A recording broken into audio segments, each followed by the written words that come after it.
15 tahun lalu, Pak Ali, seorang pimpinan perusahaan yang berpengaruh dan baik hati, membelikan kotak semir sepatu untuk seorang anak laki-laki di jalan bernama Yunus. Ia tidak menyangka bahwa satu perbuatan baik ini akan memberinya dukungan penuh dari Yunus. 15 tahun kemudian, Pak Ali kini bangkrut. Benar-benar bangkrut. Ia berhasil mengumpulkan cukup uang untuk operasi istrinya. Namun, ketika ia mencoba membayar di rumah sakit, perawat dengan tidak sabar mengatakan saldonya tidak mencukupi. Pak Ali membeku karena baru kemarin ia meminta anak angkatnya untuk menjual rumah mereka. Saat itu, anak angkatnya dan anak perempuannya berjalan menghampiri. Pak Ali mengira mereka datang untuk membantu. Namun, ketika ia bertanya di mana uang dari penjualan rumah itu, anak angkatnya dengan sombong mengakui bahwa uang itu ada padanya. Pak Ali mendesaknya untuk membayar biaya operasi, tetapi anak perempuannya dengan dingin menolak, mengatakan bahwa membuang-buang uang untuk seseorang yang akan segera meninggal adalah sia-sia.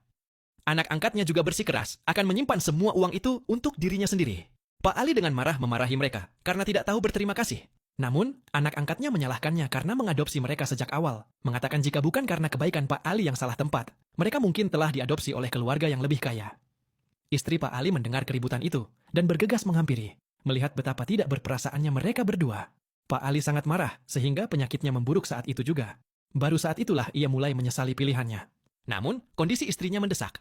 Pak Ali harus menemukan orang-orang yang pernah ditolongnya sebelumnya, meminta mereka mengembalikan uang yang pernah ia berikan. Namun, mereka semua berbalik menyerangnya, mengatakan mereka tidak memiliki bukti utang dan hanya akan membayarnya kembali jika ia memiliki surat utang. Pak Ali sangat marah dan membalikan meja mereka, tetapi justru digogoki dengan brutal.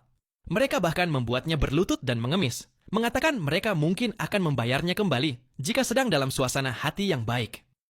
Memikirkan istrinya yang sekarat, Pak Ali menelan harga dirinya dan melakukan apa yang mereka katakan. Tetapi mereka mengingkari janji dan hanya menertawakannya, lalu mengusirnya. Saat itu juga, rumah sakit menelepon lagi.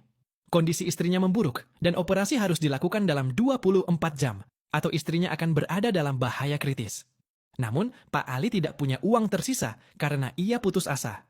Tiba-tiba, ia melihat berita di ponselnya. Sebuah perusahaan besar akan mengadakan gala amal besok. Ia tidak tahu bahwa CEO perusahaan itu adalah Yunus, anak laki-laki yang pernah ditolongnya. Didorong oleh kebaikan Pak Ali, Yunus bekerja keras dan membangun kerajaan bisnis hanya dalam 20 tahun. Kini, Yunus kembali untuk menemui dermawannya.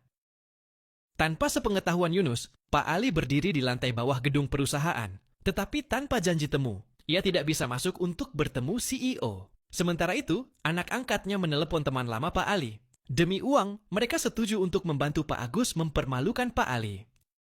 Pak Agus memutuskan membawa mereka ke perusahaan Yunus, tetapi di tengah perjalanan, ia mendapat telepon dari sekretaris Yunus. Sekretaris